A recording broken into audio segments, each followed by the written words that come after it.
In this documentary, we're sharing with you lots of information regarding love, relationships, and marriage. I want to talk to you about my story. I made a lot of poor choices as a teenager. I had to face a lot of consequences. I'm also going to share with you the transition that I made in making better choices.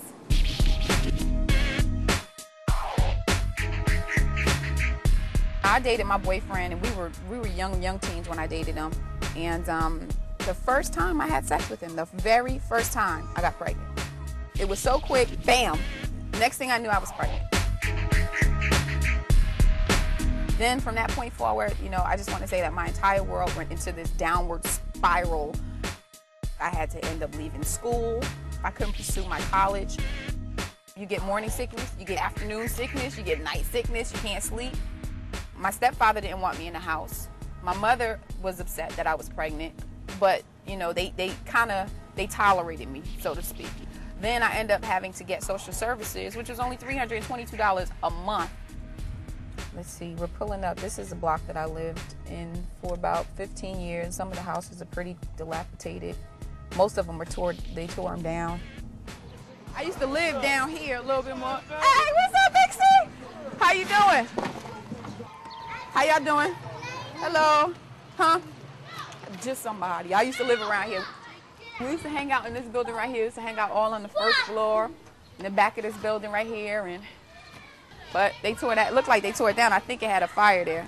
I would sit on this porch and we would play cards, smoke cigarettes and drink 40 ounces and do all that stuff, depressed and with a little baby. So this is it.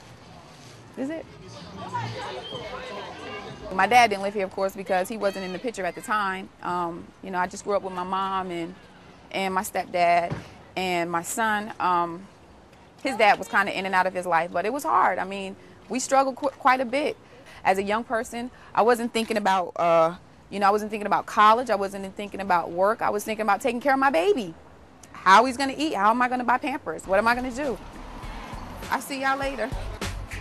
I think all of my friends that I was with, all of them had several different babies as teenagers by several different other men, and there was no commitment. There was no child support, because what do you do when you date a man who doesn't have a job? He's a teenager. He's not working. Financially, he's not ready.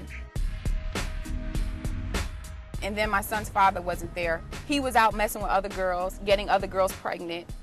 We were living together and we weren't married. There was no commitment. He'd come over to my house anytime he feel like it. He'd leave anytime he feel like it. If he didn't feel like coming, he didn't come. It's just not a game. It's not fun. The most important thing in your life is the fact that you have to bring a new life in an uncommitted relationship with an uncommitted mindset, because you already are unstable. So your mind isn't even stable because you don't even know who you are, so. My mom, she had me when she was 14. By the time she was 18, she already had 3 babies by 3 different men. And I saw that. I grew up and saw that. Now, I didn't know my dad until I turned 16. I don't want to play the blame game because, of course, I'm accountable for what I do. But I really do think that if he had been in my life, if he was married to my mom, if we lived in a very structured home, I think that I probably would have been raised a little bit differently. I think I probably would have made a lot of different choices, and I don't think I would have been in a relationship sexually with an abusive man who did not care about myself or my family. My father would have made sure that whoever was in our life was a person who was respectful, honest, and was going to be in it for the long haul and not in it just to take advantage of his daughter's body.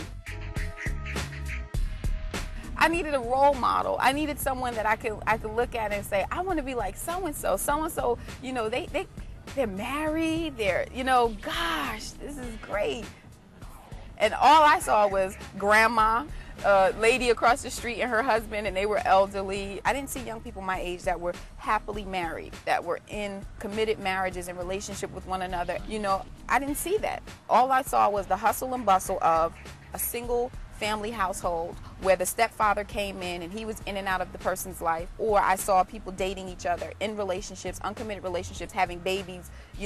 One month they're dating this person, they get pregnant by that person, they have the baby. A few months later they're dating a wholly different guy, and then they're pregnant by that guy. And, it was just an ongoing cycle of things that I saw.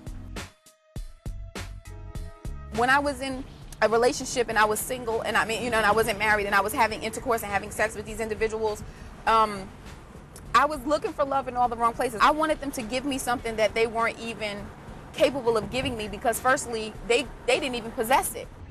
You know, they had absolutely no desire to want to be in a committed relationship with me, and they had no desire to make love to me. They had no desire to love me. All they wanted to do was get some sex to feed that initial whatever it was that was going on in their bodies, and vice versa. We were lustful, we were in it, and then when they left me, I felt like so emptied out. A new beginning. Since I waited to be married and just experiencing what it feels like to wait, you're so focused. You're so focused on your goals. You're so focused. I did not date.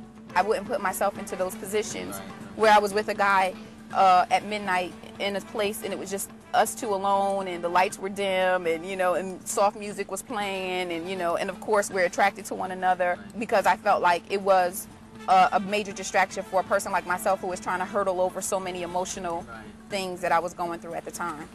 And plus, I didn't want to become vulnerable, you know.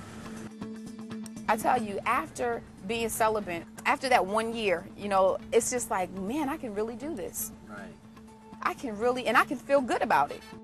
I didn't have to walk into a room and in the back of my mind think that I was with someone last night, whether or not he was going to call me, whether or not I was ever going to see him again, or I didn't have to wake up the next day and I didn't have to feel like, oh, well, maybe I should go out and go get tested, you know, because I don't know, this guy could have had something I wasn't thinking at the time. It was just sporadic sex and it was just a one-night stand and, oh, God, you know, oh, my God. So now I didn't have to, you know, wake up with any regrets. It weeded out all of the bad guys, and it started causing all of the guys with integrity, all of the guys who were about substance, who had substance about themselves. Those were the ones who gravitated to me because they knew I had a standard. They knew I had boundaries. I waited, and I got the real deal. Yeah. He makes love to me. I don't have sex. I make love. You know what I'm saying? So there's a big difference. I wake up, I don't have any regrets. I know my husband's coming home after work. I know he's not out sleeping around with the neighbor. You know, we love and respect, because he's my best friend. Everything that I did not have in an uncommitted and an unmarried sexual relationship is everything that I do have now. It's wonderful. It's safe, it's free love, it's free sex, it's free making whatever you want, it's free. You know, my husband tells me he loves me constantly, because I think we need that, and you can't get that having a sexual relationship with the person who's not your husband's wife. You can't get it. Sex is not what holds the marriage together, but sex is just the plus. It's the icing on the cake. I find myself like, if I'm gone away from my husband for an extended amount of time, you know, I'm just like, I can't wait to get home to be with my husband, you know, for us to share intimate time together, just laying in the bed with one another and, you know, and cuddling and, you know, oh, honey, I miss you, doing corny stuff, you know, but it's really not corny, you know, and then that building up to us becoming intimate, you know, because it's just like, wow, you know, I never thought it could be this great. I never thought. And then him loving me back and him not getting up, leaving, you know, and I'm like, come back, you know. He's there with me the whole night, you know. We wake up together, our breaths stink in the morning, and I still love him. I still love him. So, yeah, the icing on the cake.